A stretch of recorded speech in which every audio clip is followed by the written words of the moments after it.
خوش آمدید۔ حضرت پیر ذوالفقار رحمۃ اللہ علیہ اپنی کتاب میں ایک نوجوان کی محبت الہی کا بڑا ہی عجیب واقعہ لکھتے ہیں۔ امریکہ میں ایک نوجوان تھا، کلمہ گو مسلمان تھا، لیکن جس دفتر میں کام کرتا تھا اس دفتر میں کام کرنے والی ایک امریکن لڑکی سے اس کا تعلق ہو گیا۔ اس کا یہ محبت کا تعلق اتنا بڑا کہ اس نے محسوس کیا کہ اب میں اس کے بغیر نہیں رہ سکتا، چنانچہ اس نے تجویز بھیج دی کہ میں اس سے شادی کرنا چاہتا ہوں۔ اس کے والدین نے کہا، ہماری یہ شرط ہے کہ ہم عیسائی ہیں، اس لیے آپ کو اپنا دین چھوڑ کر عیسائی ہونا پڑے گا، والدین سے قطع تعلق کرنا پڑے گا، آپ اپنے ملک واپس نہیں جایا کریں گے، جس کمیونٹی میں آپ رہتے ہیں اس کمیونٹی کے لوگوں سے آپ بالکل نہیں ملا کریں گے۔ اگر آپ یہ تمام شرائط پوری کر سکتے ہیں تو ہم اپنی بیٹی کی شادی کر دیتے ہیں۔ یہ اپنے جذبات میں اس قدر مغلوب الحال تھا کہ اس اللہ کے بندے نے یہ تمام شرائط قبول کر لی۔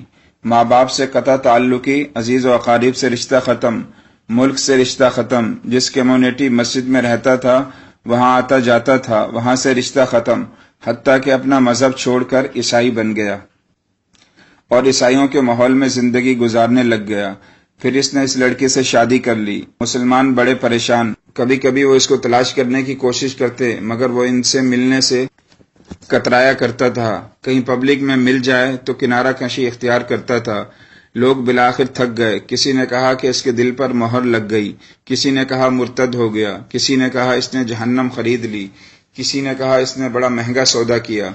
جتنے منہ اتنی باتیں۔ اسی حال میں اس کو 1 سال گزر گیا، 2 سال گزر گئے، 4 سال یوں ہی گزر گئے۔ اس کے دوست احباب اس سے مایوس ہو گئے، حتیٰ کہ یہ ان کی یادداشت سے بھی نکلنے لگ گیا اور بھولی بسری چیز بنتا چلا گیا۔ اچانک ایک دن امام صاحب نے مسجد کا دروازہ کھولا، یہ نوجوان بھی فجر کی نماز پڑھنے کے لیے آیا، وضو کیا اور مسجد میں صف میں آ کر بیٹھ گیا۔ امام صاحب بڑے حیران، ان کے لیے تو یہ بڑی عجیب چیز تھی۔ انہوں نے نماز پڑھائی، پھر اس سے سلام کیا، اس کو اپنے حجرے میں لے گئے۔ انہوں نے پیار بھرے محبت بھرے انداز سے بٹھا کر پوچھا کہ آج بڑی مدت کے بعد آپ کی زیارت نصیب ہوئی۔ اس وقت اس نے اپنی حالت بتائی کہ میں نے اس لڑکی کی محبت میں اپنا سب کچھ قربان کر دیا، بہت کچھ میں نے اپنا ضائع کر دیا، لیکن جس گھر میں رہتا تھا میرے اس گھر میں ایک جگہ پر اللہ کا قرآن پڑا ہوا تھا۔ میں جب کبھی آتا جاتا میری نظر اس قرآن مجید پر پڑتی تو میں اپنے دل میں سوچتا کہ یہ میرے مولا کا کلام ہے اور یہ میرے گھر میں موجود ہے۔ میں اپنے نفس کو ملامت کرتا کہ تو ظاہر میں جو بنا پھرتا ہے پھر بھی تیرے دل میں اللہ کا ایمان موجود ہے۔ اعمال میرے برے تھے لیکن دل مجھے کہا کرتا تھا میں نے جس کا کلمہ پڑھا میں اس سے محبت کرتا ضرور ہوں، اس لیے اس کی نشانی میں نے رکھی ہوئی ہے۔ اس طرح کئی سال گزر گئے۔ ایک دن میں آیا اور حسب معمول میں نے گزرتے ہوئے اس پر نظر ڈالی تو مجھے وہ کتاب نظر نہ آئی۔ میں نے وائف سے پوچھا کہ ایک کتاب یہاں پڑی تھی، وہ کدھر ہے؟ اس نے کہا میں نے گھر کی صفائی کی تھی، جو غیر ضروری چیزیں تھی جو استعمال نہیں ہوتی تھی ان سب کو میں نے ٹریش کر دیا، یعنی ان کو الگ الگ کر کے ایک گندگی کے ڈھیر پر پھینک دیا۔ اس نے پوچھا اس کتاب کو بھی؟ اس نے کہا ہاں۔ یہ نوجوان وہیں سے واپس گیا اور جا کر ٹریش کیبن میں سے وہ کتاب اٹھا لایا۔ جب لڑکی نے دیکھا کہ بڑی شدید جذبات کا اظہار کر رہا ہے اس کتاب کے بارے میں تو وہ بھی محسوس کرنے لگی آخر کیا وجہ ہے۔ اس نے کہا بس میں اس کتاب کو گھر میں رکھنا چاہتا ہوں۔